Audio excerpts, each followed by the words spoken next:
So I've had a couple questions about my setup, so I figured I'd give you guys a bit of a look at it. I did take some footage building it, but I didn't get everything, so I'll cut to the start here and show you how to start, and then I'll be back in a minute. Well, I'll get ready to build a furnace. It's just an old compressor tank that I found, 20 gallon. I'm going to mix up some perlite with just regular Portland cement to try that out. I don't plan on using this thing a whole lot, so see how it holds up. But I'm going to do the bottom first, and I'll just dump it in. I got some expanded metal I'll put in after, and then another layer. So it'll be 2 layers in the bottom. We'll see how that goes. So I'm finished pouring the bottom. I used a mix of perlite, probably 3.5 to 1 Portland cement, and then I put in a few pieces of this expanded mesh, and I put in a couple bolts, 4 bolts, just so when I do the sides, it will help hold my mesh in place. And that's it. So I didn't get any video of doing the top section. I got a couple pictures that I'll throw in there, but basically it's I put 2 more coils of that same expanded mesh around, and then for the middle I just used the 8-inch sonotube, one of those concrete forms for doing pillars. And then the perlite that I showed you in the first clip there, that stuff's Miracle Grow, and I didn't use that. I didn't use it for the top. Stuff kind of, it was scented and had like fertilizer and stuff in it, so I ended up going to a grow shop and getting just straight plain perlite, and it was a lot better. It was actually a lot cheaper too. You could buy bigger bags, so that worked out much better. And basically, yeah, I did the same kind of mix, about 3.5 parts perlite and 1 part cement. So basically just get a container, use the same container, scoop up some cement, put it in a bucket, water down the cement, make it kind of nice and slushy mix, and then start adding in the perlite and mixing it in, because the perlite will suck up some of the water, and you might end up having to put a little more water in as you go. And then I just dumped it in, filled it up.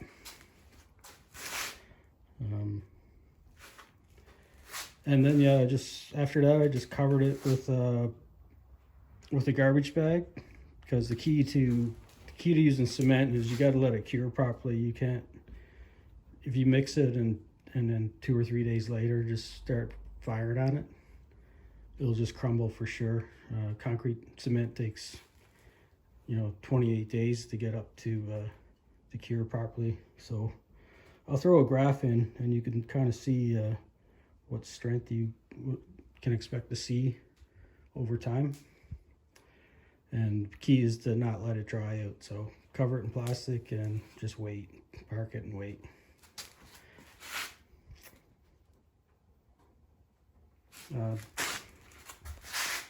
Yeah, that's about it. I didn't use a top.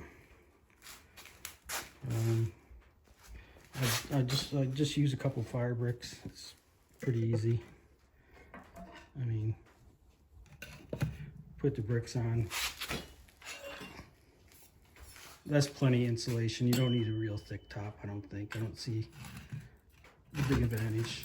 Nice thing about the bricks is you can set the opening where you want it. So if you want a hole in the back over here, you can, or whatever. And when you're ready to go, you just pull them out of your way, push them out of your way, and you're ready to go. You don't have to mess around. This is my little draw skimmer. It's just a spatula that I tack welded onto, just a piece of steel rod. And that works good for getting in there. Some other stuff. This is the crucible I've been using. It's just a, what is it, 4-inch tube that I welded the bottom onto and a couple hooks. And it just squeezes. You just squeeze it with your hand and hook it in. And then weld a little ring on the back so I can hook it with another rod and pour.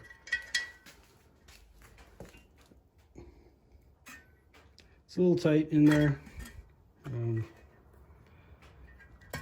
but it might be a little big because that's the only kind of damage that I've gotten so far. I don't know if you can see, putting that steel crucible in and taking it out, it's kind of been wearing on the cement a little bit, but anyway, it's been working good. I think that's about it. I mean, using steel crucibles, they don't last for real long, but they're real cheap to make, especially if you're only doing aluminum. This one's leaked on me a couple times. So I've had I think one of the corners where I tacked it started leaking, so I just patched that back up and that was fine. And then I had a hole here.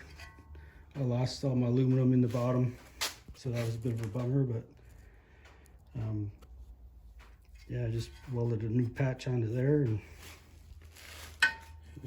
it's been working okay. Other than that, I mean, the compressor tank's been awesome. It's already had the wheels on it and a handle came on it, so it's nice for moving around, nice for storing when I'm done. I just put my bricks inside, pull the handle off and store on top, and then I just push that underneath the shelf, so looks good. Yeah, so if you got any questions, yeah, let me know. Anyway, peace.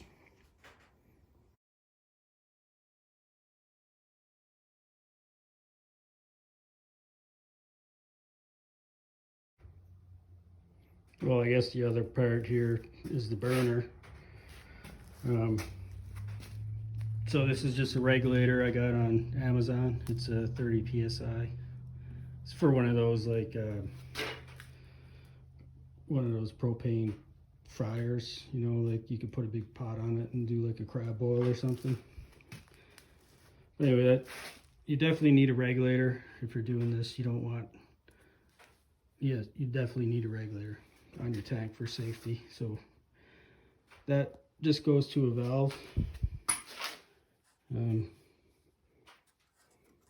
I just put it on, hose clamp to, I think that's a 1/4 MPT fitting, goes into this valve, and then the rest is just plumbing. I'll take it apart and give you another look here.